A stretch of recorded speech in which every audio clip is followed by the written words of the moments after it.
구원하신 주님 힘차게 찬양하시며 나아가겠습니다. 하늘 영광 버리고 하늘 영광 버리고 이 땅 위에 십자가를 지시고 죄 사했네. 무덤에서 일어나 하늘로 올리셨네. 주의 이름 높이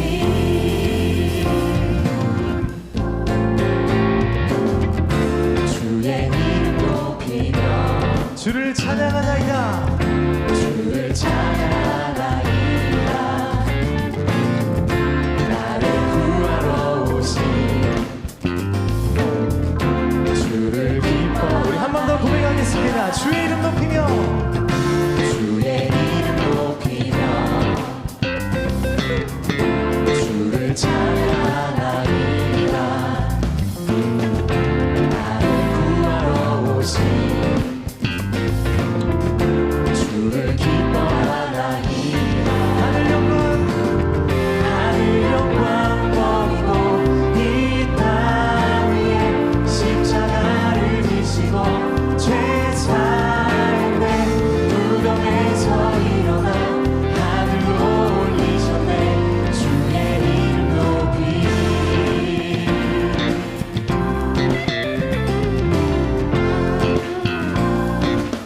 주의 이름 높이며 주의 이름 높이며 주를 찬양하나이다. 나를 구하러 오신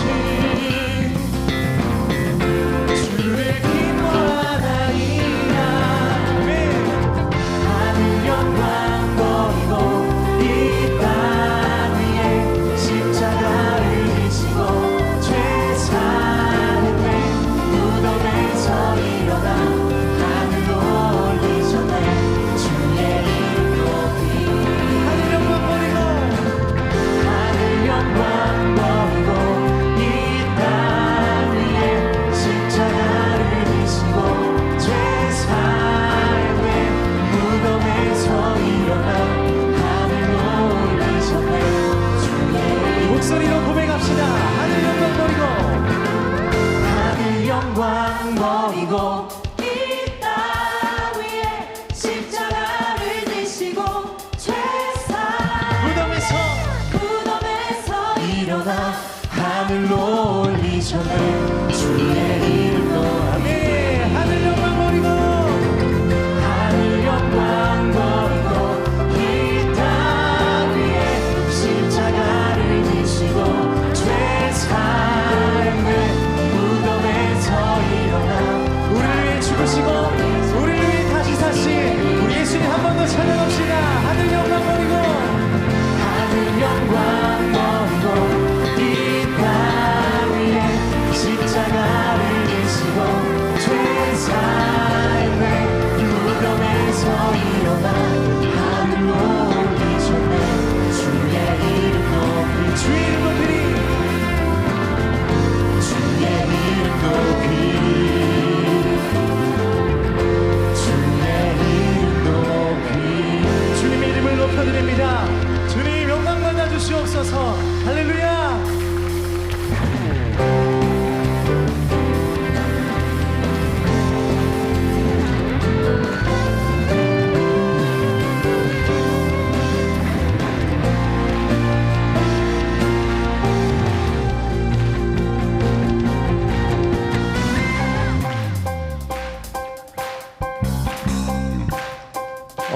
밤에 어두운 밤에 캄캄한 밤에 새벽을 찾아 떠난다.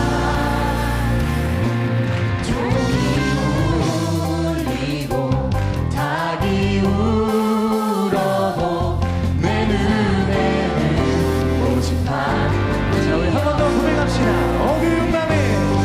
어두운 밤에 캄캄한 밤에 새벽을 찾아 떠난다.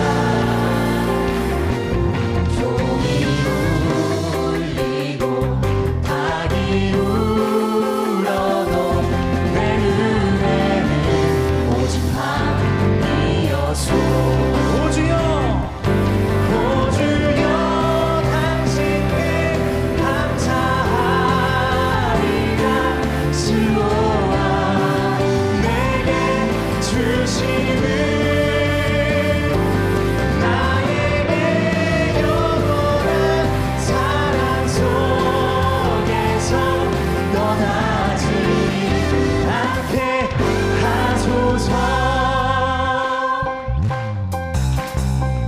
우리가 처음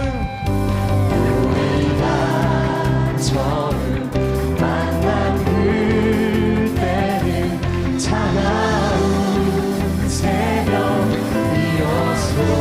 주님 맘속에 주님 사랑이 있음을 사랑이 있음을 나는 느낄 수가 있어서. 자 우리 함께 고백합시다. 오주여 오주여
우리 다 함께 일어나서 영광의 찬양을 드리겠습니다.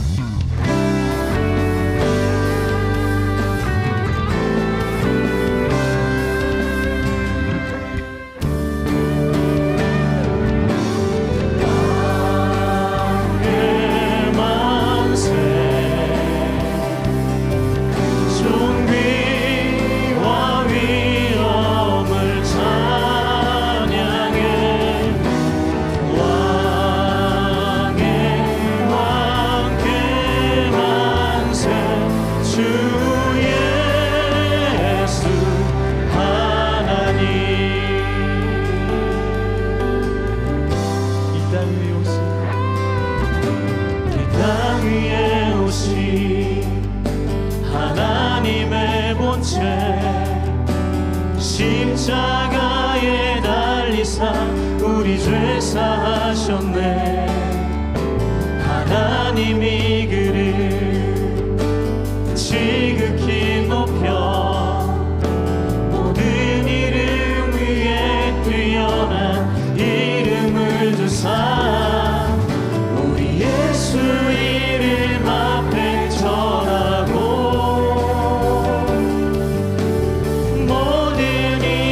주를 신뢰. 영광 중에 오실 주를 보리라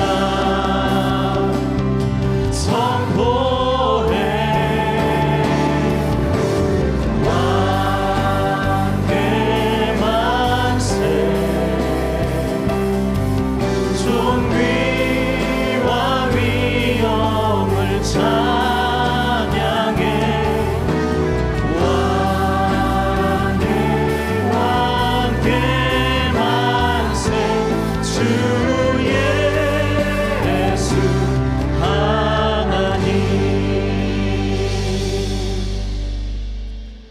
사랑과 자비의 하나님, 누리는 기쁨의 50일을 지나며 오늘도 부활의 감격과 소망으로 채워주심에 감사드립니다. 지금까지 지내온 것 모두가 주님의 크신 은혜임을 고백합니다.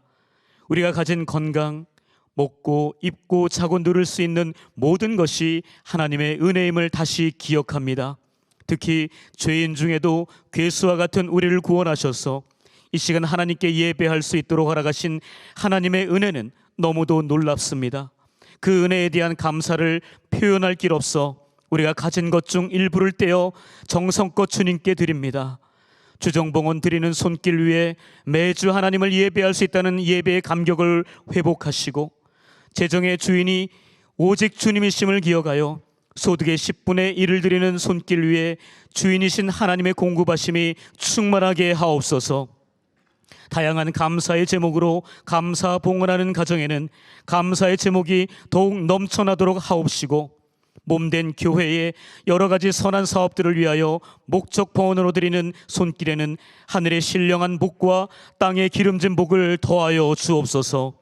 주님께 더 많이 드리고 싶지만 드릴 것이 없어 마음 아파하는 이들에게는 주님이 그들의 마음을 받으시며 주님께 마음껏 드릴 수 있는 채우심을 허락하여 주옵소서. 오늘 이 시간 하늘의 영원한 소망을 바라보는 이들이 온 정성으로 예배를 드리오니 이 예배 가운데 속한 모든 교회의 성도들도 하나님의 크신 은혜와 복으로 충만하게 하옵소서. 예수 그리스도의 이름으로 기도하오며 이제 사도신경으로 우리의 신앙을 고백하겠습니다. 나는 전능하신 아버지 하나님 천지의 창조주를 믿습니다. 나는 그의 유일하신 아들 우리 주 예수 그리스도를 믿습니다. 그는 성령으로 잉태되어 동정녀 마리아에게서 나시고 본디오 빌라도에게 고난을 받아 십자가에 못 박혀 죽으시고 장사된 지 사흘 만에 죽은 자 가운데서 다시 살아나셨으며 하늘에 오르시어 전능하신 아버지 하나님 우편에 앉아 계시다가 거기로부터 살아있는 자와 죽은 자를 심판하러 오십니다. 나는 성령을 믿으며 거룩한 공교회와 성도의 교제와 죄를 용서받는 것과 몸의 부활과 영생을 믿습니다. 아멘.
YD 뉴스 2024년 4월 14일 연동교회 소식입니다. 오늘 1, 2, 3부 예배는 동순교회 원로 목사 서정호 목사께서 설교하십니다. 다음 주일 오후 예배는 구역 공동체 예배로 드리며 각 구역은 사무처에서 장소를 신청해 주시기 바랍니다. 연동신협과 함께하는 영국 송요한 목사 선교지 방문 및 종교개혁 탐방이 이번 주 토요일까지 진행됩니다. 김주용 위임 목사께서 함께하십니다. 모든 일정 순적히 진행되도록 기도 부탁드립니다. 미래세대부 주관 중고등부 선교 비전 트립 바자회가 다음 주일 교회마당 및 오병이어의 집에서 있습니다. 바자회 당일 오병이어의 집 식사는 바자회 메뉴로 대체됩니다. 자세한 사항은 주보 10쪽을 참고해 주시기 바라며 여러분의 많은 관심과 기도 부탁드립니다. 제17기 EPS 삶의 영성과 재정 훈련이 4월 27일부터 6월 29일까지 10주간 매주 토요일 오전 10시부터 오후 1시까지 가나의 집 지하 1층 다사랑 조이올 세미나실에서 진행됩니다. 자세한 사항은 주보 8쪽을 참고해 주시기 바랍니다. 영아부에서 출산을 앞둔 부모를 위한 임산부 축복 기도 행사를 4월 28일 주일 오전 11시 30분 가나의 집 3층 영아부실에서 진행합니다. 문의는 이현승 집사에게 해주시기 바랍니다. 2024년 한마음 챔프 행사가 5월 15일 수요일 경신 중고등학교 운동장에서 있습니다. 자세한 사항은 주보 9쪽을 참고해 주시기 바랍니다. 어머니 장례를 마치고 감사하여 유연숙 권사 가정에서 오늘 점심을 전 교인에게 대접합니다. 오늘도 은혜로운 주일 되시기 바랍니다. YD 뉴스. 네, 위임 목사님께서는 성도님들과 함께 영국 송요한 목사님 선교지 방문 및 종교개혁지 탐방 중에 계시고 20일 귀국 예정입니다. 안전히 다녀오시기를 기도해 주시기 바랍니다. 오늘 1, 2, 3부 예배 설교는 동순교회 원로 목사님이신 서정호 목사님께서 하십니다. 전교인 체육대회 한마음 챔프가 5월 15일 수요일 경신 중고등학교에서 있습니다. 주보를 참고하시고 꼭 참석해 주시기 바랍니다. 슬픔 담은 가정이 있어 광고드립니다. 홍순원 은퇴 장로님의 부인 되시고 홍주연, 홍동근, 홍탁균 집사님의 모친 되시는 유혜영 목사님 별세하셔서 지난 22일 연동동산에 모셨습니다. 고 김영태 목사님의 부인 되시고 김혜선 집사님의 모친 되시는 방순영 사모님 별세하셔서 장례가 진행 중에 있습니다. 입관 예식이 오늘 오후 1시 30분에 있고 교회에서는 1시에 출발합니다. 발인 예식은 내일 오전 8시 30분에 있고 교회에서는 8시에 출발합니다. 빈소는 신촌 세브란스 병원 장례식장 특 2호실이고 장지는 연동 동산입니다. 슬픔당한 가정을 위해 기도해 주시기 바랍니다. 오늘 우리 교회 처음 오신 분이 계시다면 손들어 표해 주시기 바랍니다.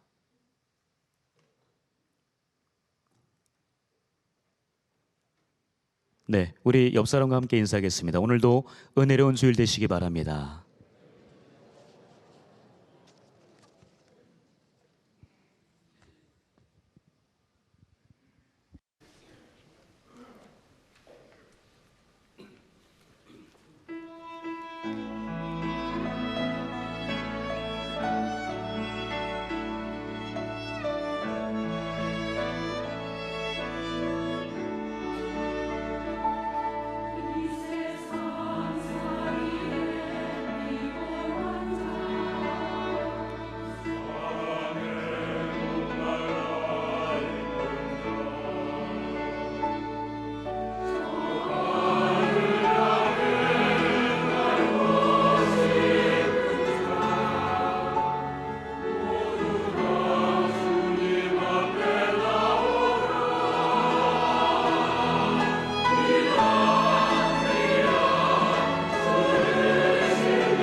우리 하나님께 영광의 박수 올려드리겠습니다.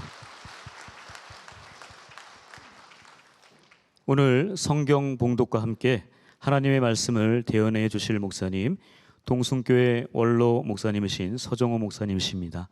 등단하실 때 큰 박수로 환영해 주시기 바랍니다.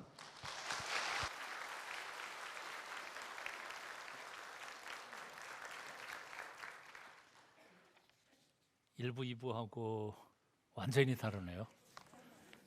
제 몸이 좀 부드러워진 것 같습니다. 1부, 2부에는 좀 긴장을 해서 전통적 예배를 드렸는데, 여러분 반갑습니다. 오랜만입니다. 반응이 별로 없네요. 44년 전에 저쪽 구석에서 제가 신학생, 아마 신학교 1학년인가 2학년 때로 기억납니다. 몰래 저 뒤에서 예배드렸던 기억이 있는데, 이제는 다 은퇴하고 이제 또 여기서 설교를 하게 되니까 만감이 교차합니다. 하나님께서 지난 세월 동안 저를 인도해 오시고 또 부족한 사람을 써주신 것이 너무 고맙고 감사하고, 또 사실은 이웃이지 않아요? 동순교회 28년 동안 여기 여러분 지켜보면서 함께 신앙생활했는데 또 이렇게 오게 되니까 반갑습니다. 작년 재작년에 은퇴해서 지금은 경기도 광주에 있는 진세골에서 영성훈련원을 하고 있습니다. 작년에 2박 3일씩 5번 하고, 마침 이번 주 금요일 날 금토일 2박 3일 6기 영성수련회에 들어갑니다. 위에서 기도해 주시고, 혹시 짬 나시는 분들은 놀러 오시기도 하시면 좋겠습니다. 우리 잠깐 기도하겠습니다. 주님을 찬양합니다. 오늘도 우리의 예배를 받아주시는 주여, 말씀으로 우리를 새롭게 하여 주시고 하나님 앞에 다시 한번 멋지게 헌신하는 저희가 되게 도와주시옵소서. 예수님의 이름으로 기도합니다. 아멘. 오늘의 말씀 읽습니다. 누가복음 24장 13절부터 35절까지 제가 봉독하겠습니다. 그날에 그들 중 둘이 예루살렘에서 25리 되는 엠마오라 하는 마을로 가면서 이 모든 된 일을 서로 이야기하더라. 그들이 서로 이야기하며 문의할 때 예수께서 가까이 이르러 그들과 동행하시나 그들의 눈이 가리워져서 그인 줄 알아보지 못하거늘 예수께서 이르시되 너희가 길 가면서 서로 주고받고 하는 이야기가 무엇이냐 하시니 두 사람이 슬픈 빛을 띠고 머물러 서더라. 그 한 사람이 글로바라 하는 자가 대답하여 이르되 당신이 예루살렘에 치료하면서도 요즘 거기서 된 일을 혼자만 알지 못하느냐. 이르시되 무슨 일이냐. 이르되 나사렛 예수의 일이니 그는 하나님과 모든 백성 앞에서 말과 일에 능하신 선지자이거늘 우리 대제사장들과 관리들이 사형 판결에 넘겨주어 십자가에 못 박았느니라. 우리는 이 사람이 이스라엘을 속량할 자라고 바랐노라. 이뿐 아니라 이 일이 일어난 지가 사흘째요. 또한 우리 중에 어떤 여자들이 우리로 놀라게 하였으니 이는 그들이 새벽에 무덤에 갔다가 그의 시체는 보지 못하고 와서 그가 살아나셨다 하는 천사들의 나타남을 보았다 함이라. 또 우리와 함께 한 자 중에 두어 사람이 무덤에 가 과연 여자들이 말한 바와 같음을 보았으나 예수는 보지 못하였느니라 하거늘 이르시되 미련하고 선지자들이 말한 모든 것을 마음에 더디 믿는 자들이요 그리스도가 이런 고난을 받고 자기의 영광에 들어가야 할 것이 아니냐 하시고 이에 모세와 모든 선지자의 글로 시작하여 모든 성경에 쓴 바 자기에 관한 것을 자세히 설명하시니라. 그들이 가는 마을에 가까이 가며 예수는 더 가려 하는 것 같이 하시니 그들이 강권하여 이르되 우리와 함께 유하사이다. 때가 저물어 가고 날이 이미 기울었나이다 하니 이에 그들과 함께 유하로 들어가시니라. 그들과 함께 음식 잡수실 때에 떡을 가지사 축사하시고 떼어 그들에게 주시니 그들의 눈이 밝아져 그인 줄 알아보더니 예수는 그들에게 보이지 아니하시는지라.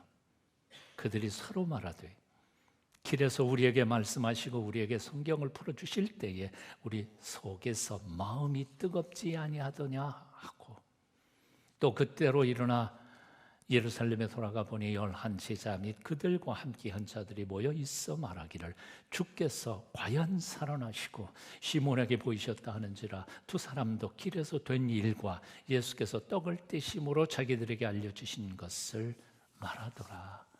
이것은 하나님의 말씀입니다. 아멘. 마리아가 부활하신 주님을 만났던 그날 오후였습니다. 예루살렘을 떠나 엠마오로 내려가던 두 제자가 있었습니다. 그들은 일주일 전에 예수님께서 예루살렘 성으로 입성하실 때 세상이 금방 바뀔 줄 알았습니다. 로마군은 물러가고 부패했던 대제사장 서기관 사두개인들, 그들의 악한 행위는 하나님의 심판을 받을 것이고, 그리고 그 학수고대하던 다윗의 왕조가 다시 이 땅에 세워질 줄로 기대했었습니다.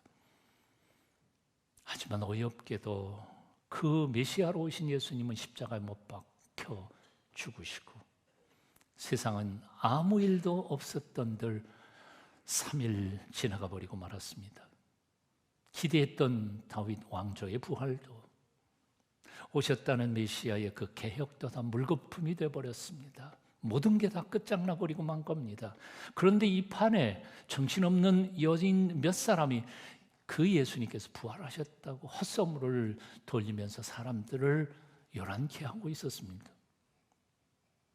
그래서 그들은 차라리 예루살렘을 떠나는 것이 낫겠다 생각하고 엠마오 집으로 내려가는 길이었습니다. 감리교단에 글을 잘 쓰시는 이현주 목사님이라고 계십니다. 그분이 이 그때의 상황을 참 설득력 있게 써놓은 글이 있어서 몇 줄 제가 읽어드립니다. 참으로 견딜 수 없는 일이었다. 우리의 모든 꿈이요 희망이던 그분이 우리가 보는 앞에서 그렇게 죽어갔다. 그래서 우리는 예루살렘을 등지기로 했다. 우리를 배신해버린 예루살렘, 그분의 시체마저 없어져 버린 예루살렘, 우리가 거기 더 머물러 있을 필요는 어디에도 없었다. 하늘이 버린 도시, 땅마저 버린 공허한 도시. 우리는 삶의 의미도 수단도 목적도 모두 잃어버리고 빈 껍질이 되어 무거운 걸음으로 엠마오로 가고 있었다.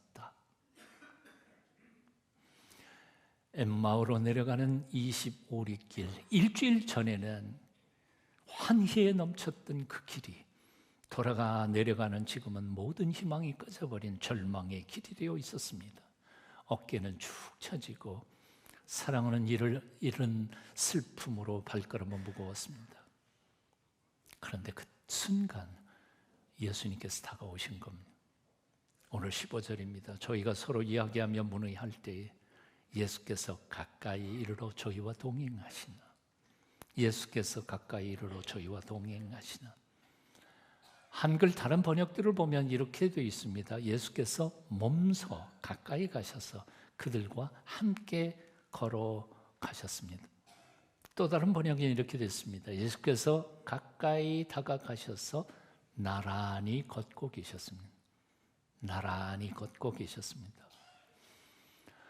언제부터 예수님이 그들과 동행했는지는 모릅니다. 어디서부터 오셨는지도 모르겠습니다. 하지만 분명한 것은 낙담과 절망으로 축 처져서 엠마오로 걸어가는 두 제자 곁에 부활하신 예수님께서 몸소 나란히 그 길을 따라 걷고 계셨다는 사실입니다. 여기 성경에서 동행하셨다는 말은 헬라 원전에서 미완료 동사로 과거에 반복되어 진행되고 있는 상황을 그대로 적나라하게 표현한 단어입니다. 그러니까 이 말 뜻은 예수님께서 잠깐 나타났다가 사라져버리신 게 아니고 처음부터 끝까지 계속해서 그들과 함께 걸어가고 계셨음을 표현하는 단어입니다. 고달픈 인생길에서 우리를 만나주시는 예수님, 만나주실 뿐만 아니라 우리 곁에 몸소 와 계셔서 우리와 동행하고 계시는 예수님, 오늘 본문에서 우리가 만나는 예수님이십니다. 청년 시절에 주님을 처음 만나고 그리고 믿음으로 그분 앞에 사랑을 고백했을 때 불렀던 찬송이 있습니다. 아쉽게도 지금 우리 찬송가에는 없어졌습니다. 옛날 통일 찬송가 494장인데요. 나 죄 중에 헤매며 다녔지만 날 버리지 않으신 믿습니다. 나 가는 길 주께서 지키시며 늘 동행해 주시네.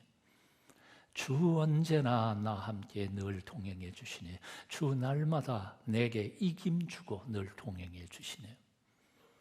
주 나에게 큰 영광 보이려고 늘 평안한 그 길로 이끄시네. 나 주님의 손 굳게 잡으리니 늘 동행해 주시네. 주 언제나 나 함께 늘 동행해 주시네. 주 날마다 내게 이김 주고 늘 동행해 주시네. 젊었을 때는 찬양을 참 잘했습니다. 근데 지금 부를 자신이 없어서 가사만 소개합니다. 자신도 유대인이면서도 유대인들에게 따돌림을 받고 왕따당했던 한 사람이 있었습니다. 바로 세리장 삭개오였습니다. 여리고로 들어가시면서 예수님께서는 당신을 환영하는 수많은 무리는 다 제쳐놓으시고 뽕나무 꼭대기에 있던 삭개오를 향하여 이렇게 말씀하십니다. 삭개오야, 내려오너라. 내가 오늘 내 집에 유하겠다. 평생 죄책감으로 살아갔던 부정한 여인이 남들을 눈을 피해서 뜨거운 한낮에 물길로 갔는데 주님께서 그 여인을 만나기 위하여 벌써 거기서 기다리고 계셨습니다. 하룻밤에 3번씩이나 주님을 부인하고 죄책감으로 고민하던 베드로를 만나 위로하기 위하여 예수님께서는 부활하신 후에 새벽 오이른 미명에 갈릴리 바닷가에 가 기다리고 계셨습니다. 오늘 본문에서도 예수님은 엠마오로 내려가던 두 제자와 함께 25리를 나란히 걷고 계셨습니다. 여리고에서 삭개오를 만나주신 예수님, 수가성에서 부정한 여인을 만나 영생수를 선물하신 예수님, 베드로를 만나러 갈릴리 바닷가로 찾아가신 예수님, 엠마오로 내려가던 두 제자에게 찾아오셔서 동행하신 예수님, 그 예수님께서 오늘 이 아침에도 예배 가운데 영으로 우리를 만나러 오셨음을 믿으셔야 합니다. 눈에는 보이지 않지만, 느껴지지도 않지만 우리가 믿든 믿지 않든 그 예수님께서는 우리를 용서하시고 위로하시고 우리를 새롭게 하셔서 하나님이 기뻐하시는 하나님의 사람으로 살도록 돕기 위하여 우리를 만나주시기를, 우리가 만나기를 원하는 것보다 훨씬 더 뜨겁게 만나기를 원하신다는 사실을 기억하셔야 합니다. 여호와 하나님께서 말씀하십니다. 두려워 말라. 내가 너와 함께합니다. 놀라지 말라. 나는 내 하나님이 됨이니라. 내가 너를 굳세게 하리라. 참으로 너를 도와주리라. 참으로 의로운 나의 오른손으로 너를 붙들리라. 아멘. 예수님께서 승천하시기 직전 제자들에게 이렇게 약속하셨습니다. 볼지어다 내가 세상 끝날까지 너희와 항상 함께 있으리라. 오늘 아침 낭패와 실망에 공허한 모든 가슴마다 여러분의 삶의 모든 자리와 형편 가운데 주님 찾아오셔서 새 마음, 새 용기, 새 꿈, 새로운 미래를 열어주시기를 축원합니다. 그런데 여기 본문을 보면 비극이 하나 있어요. 16절, 그들의 눈이 가리워져서 그인 줄 알아보지 못하거늘. 그들의 눈이 가리워져서 그인 줄 알아보지 못하거늘. 부활하신 주님께서 제자들을 찾아와 그들과 함께 동행하고 계셨지만 그들은 예수님을 알아보지 못했다는 거죠. 눈이 가리워져. 헬라 원전에서는 이것은 진행형으로 과거 진행입니다. 눈이 가리워져서 계속해서 그 예수 그리스도가 누구이신지를 알아보지 못하는 상태를 표현하는 말입니다. 그렇습니다. 부활하신 주님께서 몸소 친히 자신들과 함께 나란히 걷고 계셨지만 그들의 눈은 가리워져서 부활하신 살아계신 주님의 얼굴을 보기보다는 바로 죽은 예수님만 생각하며 절망하고 낙담하고 한숨 쉬고 푸념하면서 엠마오로 걸어가고 있었던 것이지. 구원의 도성 예루살렘을 떠나 이제 해가 서쪽으로 지는데, 예루살렘하고 엠마오는 서쪽이거든요. 해가 서쪽으로 지는 그 지는 해를 바라보면서 낙담과 절망으로 엠마오로 내려가고 있었던 거죠. 오늘날 왜 하나님을 믿는 성도들이 그렇게 쉽게 절망하는지 모르겠습니다.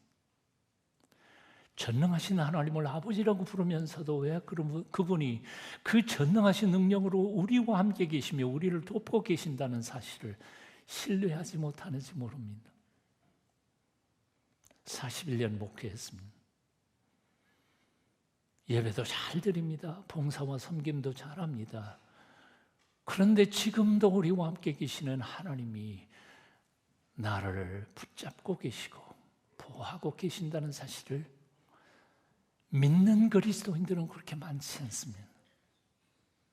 오늘도 예배를 여러분들이 드리고 있지만 여러분 중에 그것을 신뢰하지 못하고 마음의 눈이 가려워져서 그분을 뵙지 못하면서 내일 걱정, 염려, 낙심하면서 살아가고 있는 사람들은 없는지요?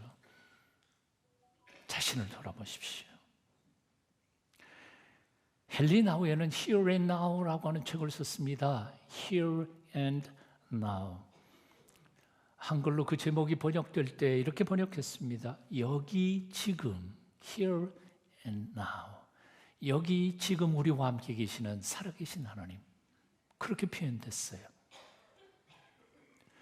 여기 지금 내 눈에는 안 보이고 느끼지는 못해도 우리가 신앙적 고백으로 여기 지금 우리와 함께 계시는 하나님 믿으십니까? 믿으셔야 돼요. 믿으셔야 돼요. 성경을 읽으면서 깨닫는 굉장히 중요한 진리 하나가 있습니다. 하나님은 단 한 번도 우리를 버리신 적이 없다는 거예요. 하나님은 한 번도 우리를 떠나신 적도 없으시다는 거예요. 하나님은 언제나 우리와 함께 계셨습니다. 나의 삶의 자리, 심지어는 내가 타락하는 범죄의 현장에서도 하나님은 나와 함께 계셨던 것을 우리는 기억해야 합니다. 그런데 비극이 있습니다. 눈이 가리워져서 그인 줄 알아보지 못하더라. 슬픈 이야기입니다. 신앙인들의 불신앙, 슬픈 이야기. 날 때부터 시각장애인이었던 어린아이가 있었습니다. 의술의 발달로 15살이 되는 해에 수술을 하고 눈을 떴습니다. 새롭게 눈을 뜨고 세상을 바라보니 너무 황홀하고 아름다웠습니다. 그 아이가 엄마에게 이렇게 말했습니다. 엄마, 이렇게 아름다운 세상이 있다고 왜 말해주지 않았어? 엄마가 울먹이면서 이렇게 말했습니다. 왜 내가 말해주고 싶지 않았겠니? 내가 아무리 설명을 잘해도 내가 그것을 어떻게 알 수 있었겠니? 아무리 설명을 잘해도 불신으로 마음의 눈꺼풀이 덮인 사람에게는 주님의 임재가 이해할 수 없습니다. 깨달아지지 않습니다. 믿을 수가 없습니다. 전능하신 하나님의 그 놀라운 보호와 능력, 그 권능이 지금도 나를 보호하고 계신다는 사실을 믿을 수가 없어요. 아무리 설명을 아무리 잘해도. 그래서 안타까워요. 오늘 아침 여러분의 닫혔던 눈꺼풀이 열리기를 기도합니다. 성령님의 감동과 역사를 통해서 여러분의 불신의 마음이 녹아지기를 축원합니다. 그래서 우리를 새롭게 하시는 주님의 은혜와 함께 남은 여생을 정말 멋지게 신나게 기쁨으로 감격하면서 살아갈 수 있게 되기를 축원합니다. 오늘 본문 16절에서 눈이 가리워져라고 표현했습니다. 이거 수동태입니다. 능동이 아니고요. 뭔가 이렇게 눈이 가리워진 거예요. 내가 가린 게 아니에요. 31절에 저희 눈이 밝아져서 이 밝아졌다는 것도 내가 눈을 뜬 게 아니에요. 누군가 내 눈을 띄워줬다는 뜻이에요. 다른 말로 하면 내가 내 눈을 가리고 싶어서 가린 게 아니에요. 뭔가에 의해서 가려졌던 거예요. 불신이 됐든 탐욕이 됐든 미움이 됐든 간에 그동안 나는 눈을 뜨고 싶었고 보고 싶었고 알고 싶었지만 뭔가가 세상의 욕심이 혹은 사탄의 유혹이 가려져서 내가 못 봤던 것뿐이에요. 마찬가지로 내가 눈을 뜨고 싶다고 해서 뜰 수 있는 게 아니에요. 누군가가 내 눈을 띄워줘야 뜰 수 있는 거예요. 저의 은사였던 리처드 포스터 교수님이 의지의 숭배라는 말을 했어요. 그게 뭔가 하니 예수 믿는다는 사람들이 자기 의지를 숭배하면서 산다는 거예요. 이게 무슨 뜻인 거 아니? 다시 해봐야지, 기도해야지, 금식해야지, 다시 한번 시작해 볼 거야. 자기 의지. 근데 해보니까 돼? 안 돼. 포기하라고. 혀를 깨물고 혈서를 써도 안 되는 건 안 되는 거예요. 나의 의지나 재주나 능력이 문제가 아닙니다. 내 눈을 뜨게 하시는 분은 하나님의 은혜의 손길이에요. 두 가지가 필요해요. 첫째, 하나님의 은혜의 손길이 내 심령을 만져주실 때 나는 눈을 뜰 수 있습니다. 둘째, 내 마음속에서부터 하나님의 은혜의 손길이 와서 내 눈을 뜨어 주시기를 갈망하는 뜨거운 갈망의 마음이 내 속에서 불일 듯이 일어나야 돼요. 그 두 가지가 스파크를 일으킬 때 내 마음의 눈이 열리는 거지. 내가 열망한다고 되는 건 아니지만 하나님의 은혜의 손길이 내게 왔고, 그렇다고 하나님의 은혜의 손길만 와서도 안 돼요. 내가 열망해야 돼요. 두 가지가 합쳐져야 돼요. 여리고 가는 길에서 예수님께서는 소경 바디메오를 만납니다. 근데 그 바디메오가 소리를 치지요. 다윗의 자손 예수여, 나를 불쌍히 여기소서. 내가 보기를 원하나이다. 내가 보기를 원하나이다. 오늘 이 아침 바디메오의 울부짖는 간구가 여러분의 입술에서 터쳐나오기를 바랍니다. 내가 30년, 40년 예수 믿었어도 아직도 심령의 눈이 열리지 않아서 주님을 바라보지 못하고 너무 쉽게 절망하고 낙심하고, 그리고 너무 쉽게 낙심해서 포기할 때가 많습니다. 이제라도 내 마음의 눈을 열어주시어서 나와 함께 계시는, 나와 동행하시는 주님 바라보며 용기 있게 남은 생 살기를 원합니다. 내 눈을 열어주셔서 기도하실 수 있기를 바랍니다.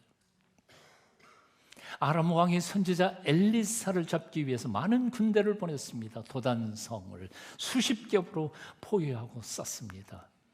그의 사원이 아침에 일어나 밖을 내다보니까 아람 군대가 포위를 했는데 기겁을 하고는 뛰어들어가면서 엘리사에게 보고합니다. 선생님이 큰일 났습니다. 적군이 새까맣게 몰려왔습니다.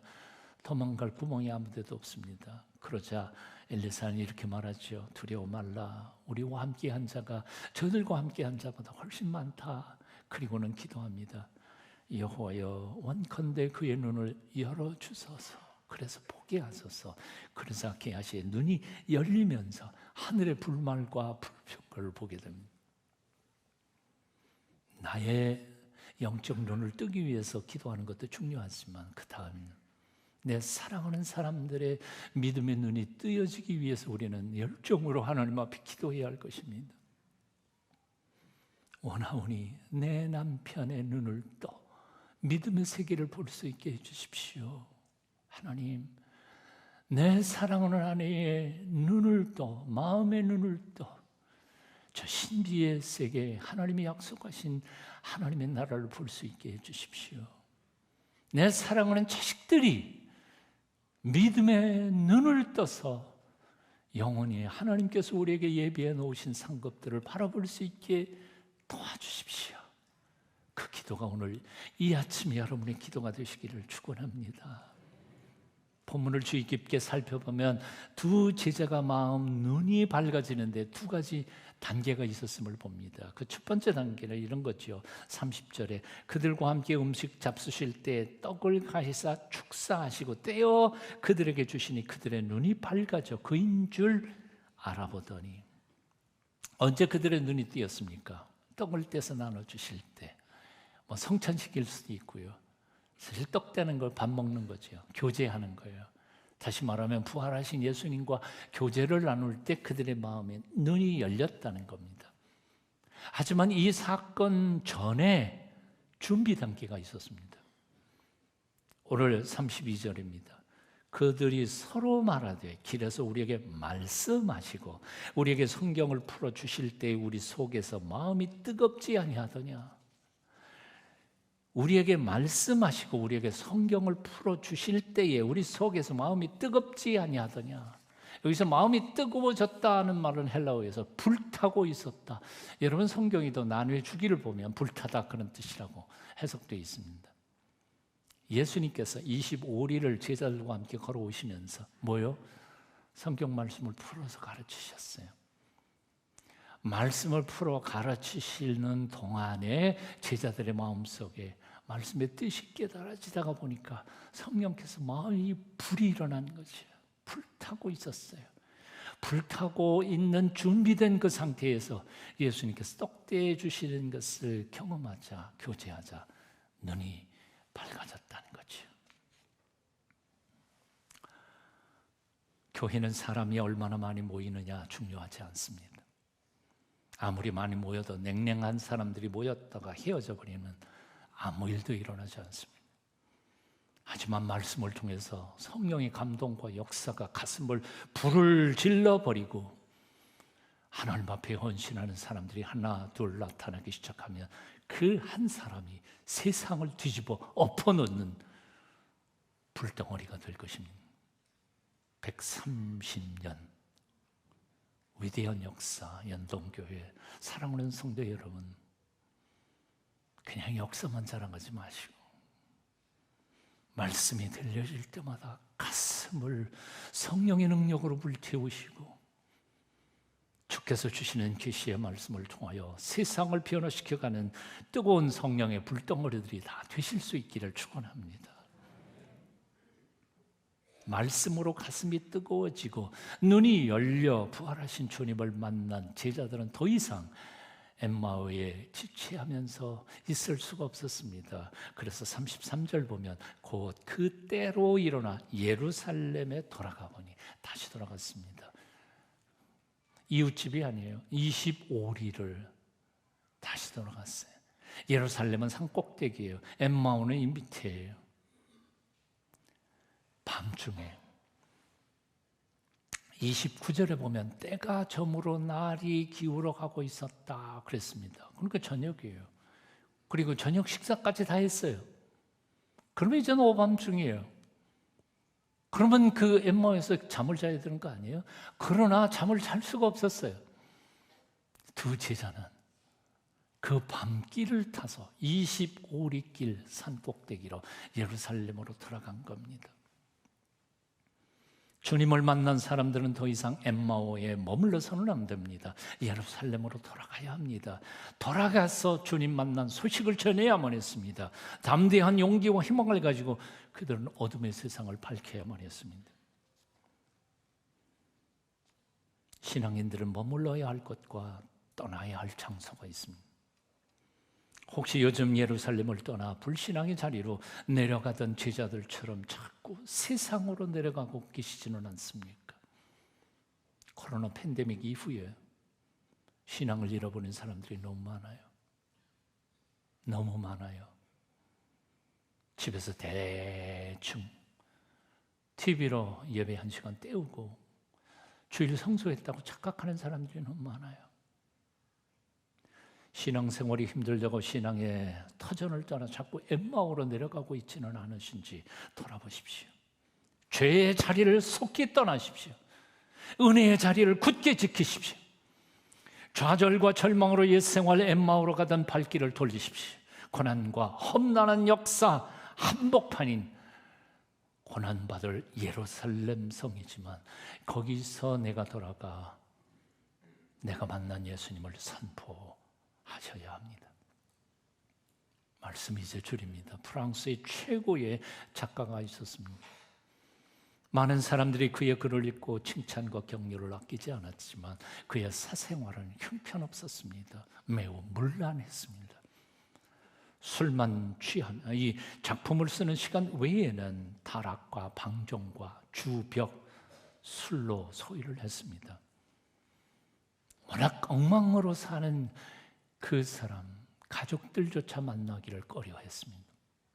술만 취하면 가족들에게 고함을 지르고 폭력을 행사하고, 그는 가족들을 사랑했지만 사랑하는 방법을 잘 몰랐던 겁니다.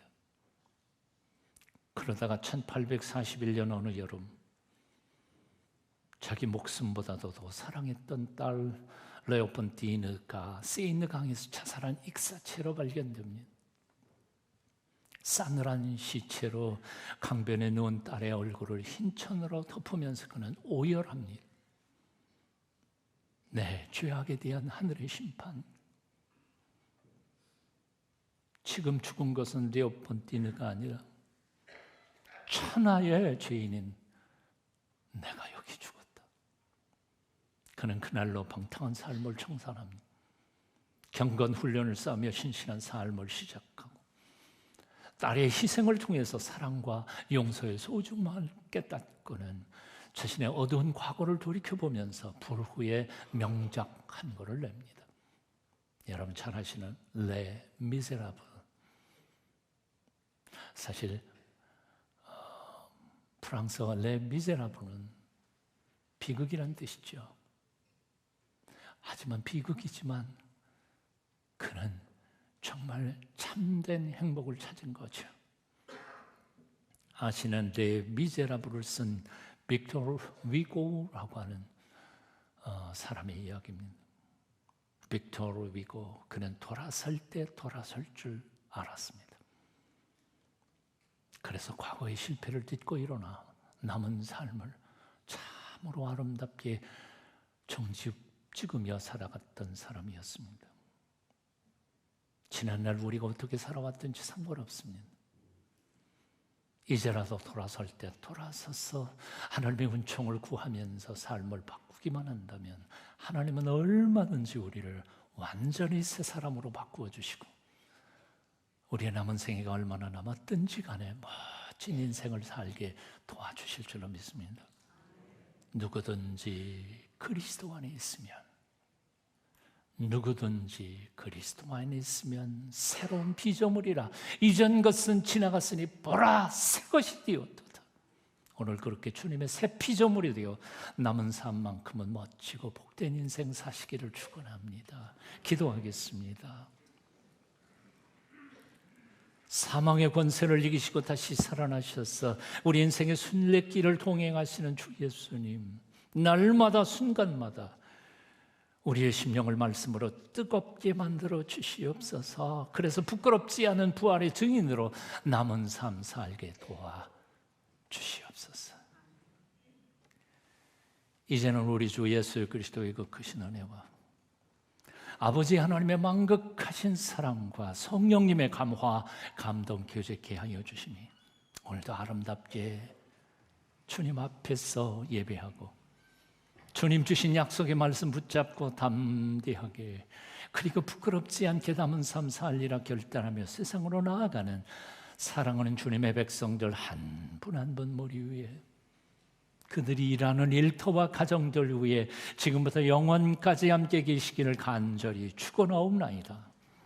아멘.